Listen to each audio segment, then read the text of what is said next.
Warning, the following review does contain some minor spoilers. If you have not caught up to the halfway point of this show's second season, I suggest you stop watching this video now. However, if you have reached past that point, or have seen the whole series, or you just don't care for spoilers, by all means, continue. Thank you, and enjoy. Brian Konietzko, Michael Dante DiMartino, The Fans, Nickelodeon. Long ago, Avatar: The Last Airbender begun, and would later become a critically acclaimed animated series. Greetings, I present to you the pilot episode of my anime review show, which has no title. Now, it should be made very clear that Avatar: The Last Airbender is technically not an anime. It was made in America. However, it was inspired by Japanese animation. The reason I chose this as my pilot review is because today is February 21st, 2015, and this marks the 10th anniversary of Avatar: The Last Airbender. Well, Tucker, time for you to go. I got a job to do. Oh, and this is Tucker. Say hi to him. And without further ado, ladies and gentlemen, my name is Giovanni, otherwise known as the Full Metal Cowboy, and I present to you my review of Avatar: The Last Airbender.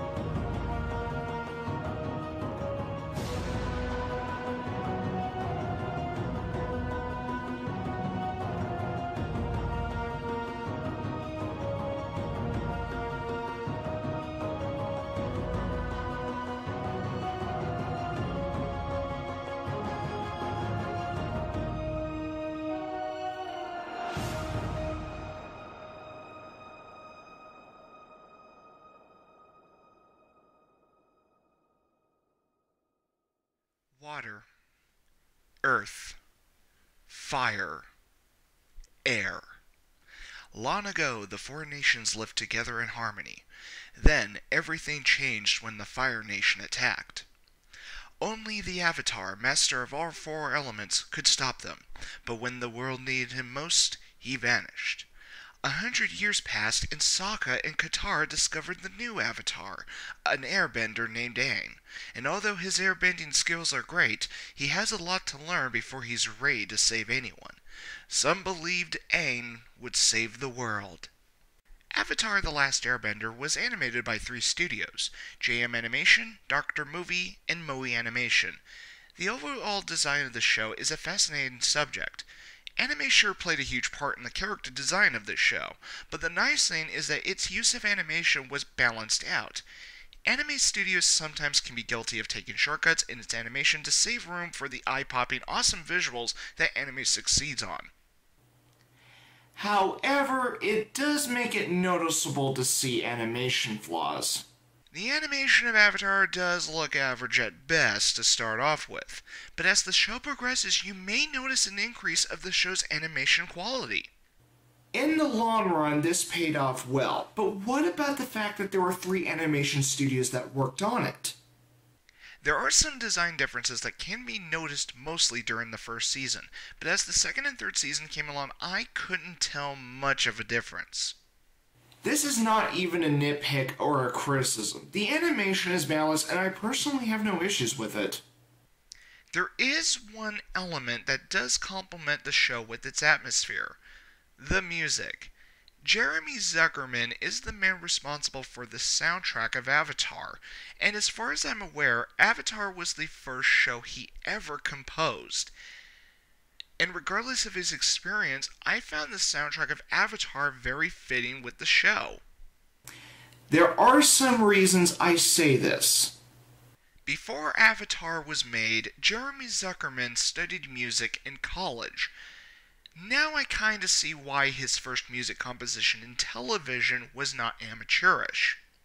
As soundtracks go, it was a hit in my book. The main reason that the soundtrack is fitting, however, is because the instruments that are used in the show are ones that are common in Eastern cultures, which help the Eastern cultural aspect of the show.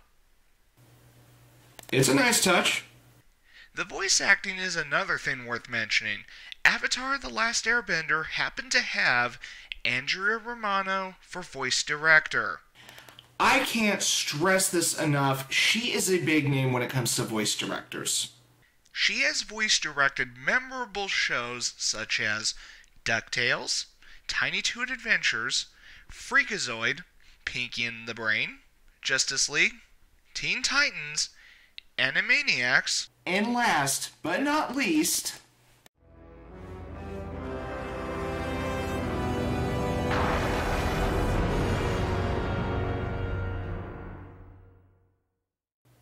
she has quite the impressive resume as voice director. And how did she handle Avatar?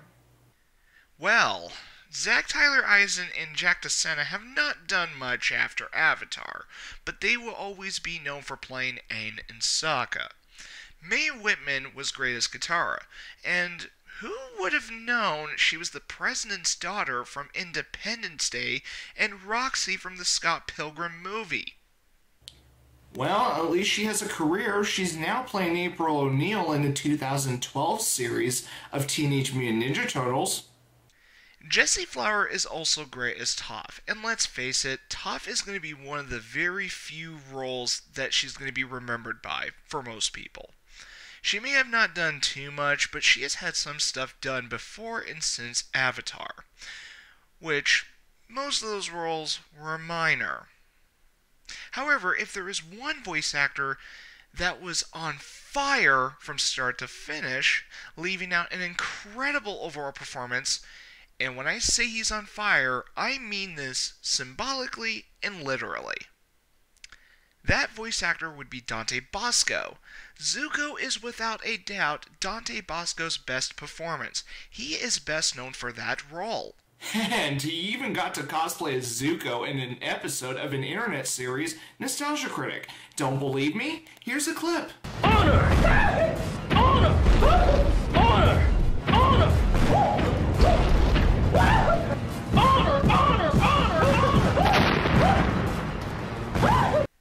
The nice thing about Andrea Romano is that she values actors who are not celebrities, and yet she mixes in new talent with some experienced actors. Appa and Momo were both voiced by D. Bradley Baker, and this guy has some mad talent. I can imagine animal noises would be difficult for voice actors. I don't hear many voice actors do that sort of thing, yet he could do it. It's impressive how my ears can be fooled while watching Avatar. It goes to show that he has talent. Great Delisle is also worth noting because she too has a large body of voice work that is worth looking up if you feel up to it. She may have been memorable as Vicky from The Fairly Odd Parents, and Grandma Stuffin from Codename Kids Next Door, which I was a bit surprised to find that out after looking it up. But with Avatar, I cannot stress this enough, Azula was a terrific performance by her. Enough said.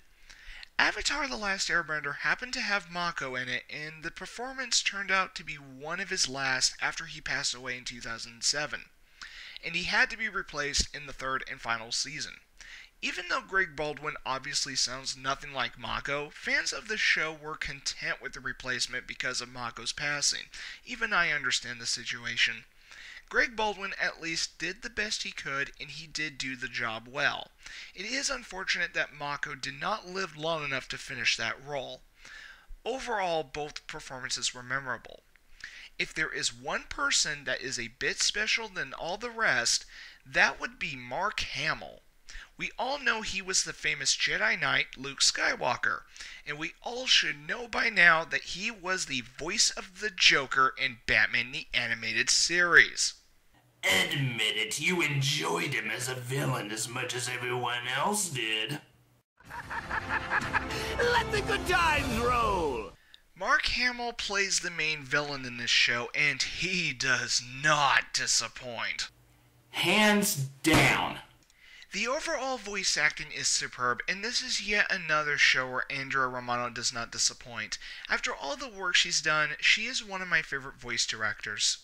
Not only are the voices so good, but so are the characters. Let's start with the main protagonist, Aang. Now, this show was initially targeted towards kids, so it is understandable that he does act like a kid in this show. After all, he is 12 years old. However, there is more to him than meets the eye. I can assure you that. He may be an airbender, but he is no airhead. He's a likable character.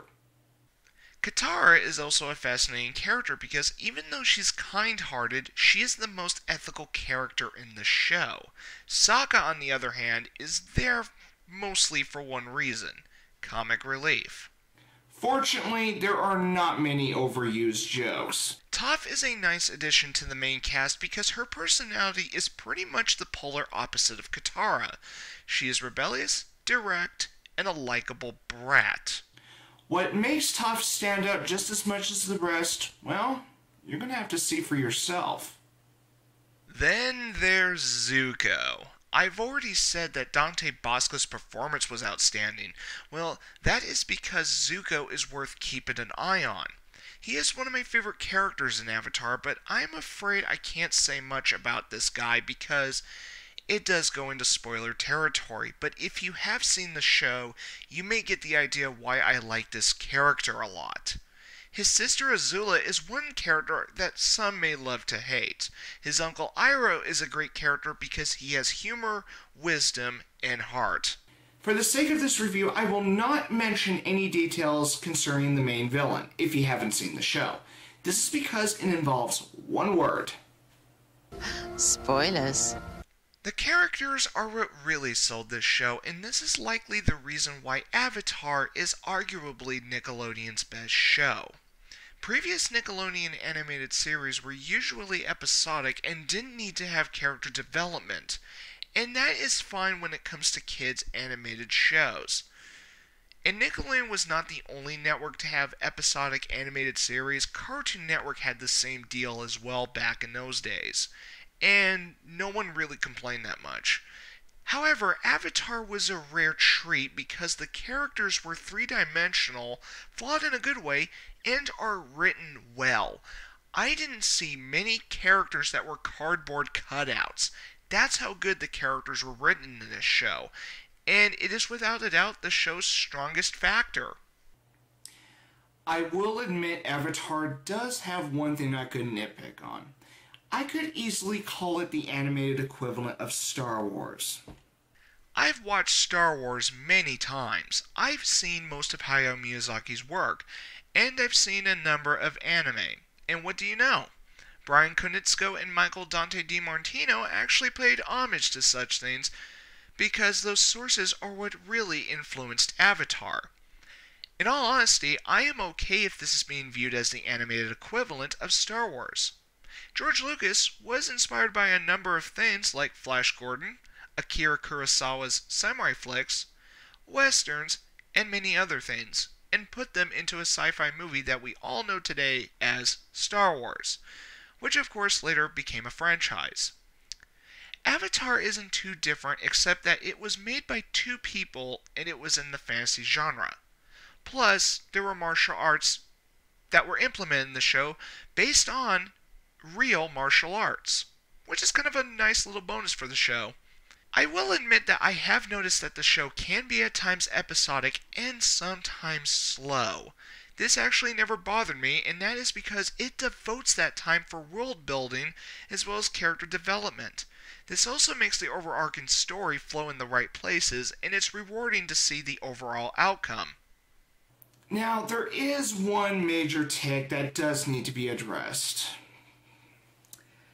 The Great Divide. The Great Divide was not received well by the majority of fans, because it did not add anything to the story and it did have a questionable moment. But I guess this episode is worth making fun of considering it's the weakest episode. To be fair, it is the only episode I consider to be filler. Oh, and there is a reason why I forgive The Great Divide for its reputation in the show, but this delves into the territory that is in near the end of the series. I will explain it when I do vlogs for each episode, which I eventually plan on doing. But for the sake of this review, I will not go into detail on why I forgive The Great Divide as the only unfavored episode. Also, I am aware that there are some differing opinions on one specific part of Avatar. I can't say it because of major spoilers, but I will leave one hint: the comet. This will be another thing I will explain in the eventual vlog.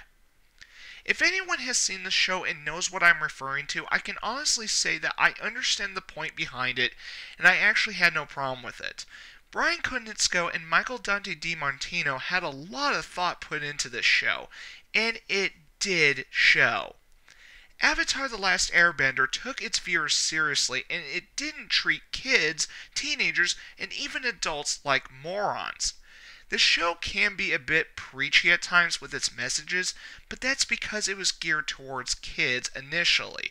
But teens and adults didn't complain much because the show had great characters. Like Star Wars, Avatar seemed to be showing the traditional 3-act structure, but it works to the show's advantage.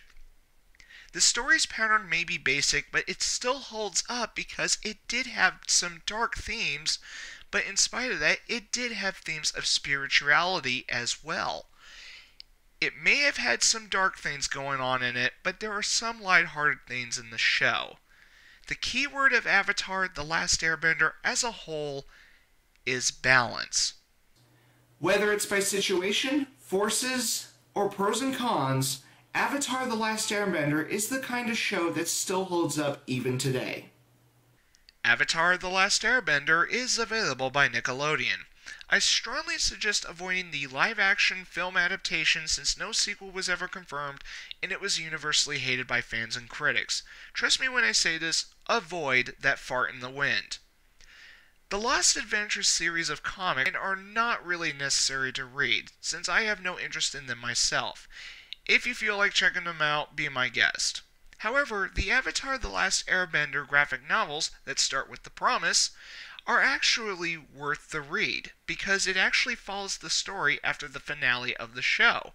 And it's actually not that bad of a read, and the experience felt like the show even though it was a graphic novel. It's a nice bonus for the fans. An actual ending to Aang's saga would be nice, regarding the graphic novels. The follow-up series, The Legend of Korra, is also available by Nickelodeon. And now, here is my final verdict. If you have not seen Avatar: The Last Airbender, give it a try and see for yourself. You may have heard positive opinions about this show, but I think there is a lot that can be said about Avatar. It has timeless characters, balanced pacing, balanced animation, a fitting soundtrack, and an engrossing story as far as kids' television goes. This is a show that anyone can jump into and see what the hubbub is all about. It may be family friendly, but I can assure you, there is more than just that. Now, before I give out my rating, I would like to point something out. My original verdict has changed, and it's all thanks to the existence of the Avatar graphic novels. One of the graphic novels was originally pitched as a TV movie, but Nickelodeon rejected it. This is not the creators' fault, but the graphic novel continuation does benefit for tying up loose ends. So, with everything said and done, I give Avatar: The Last Airbender a 10 out of 10.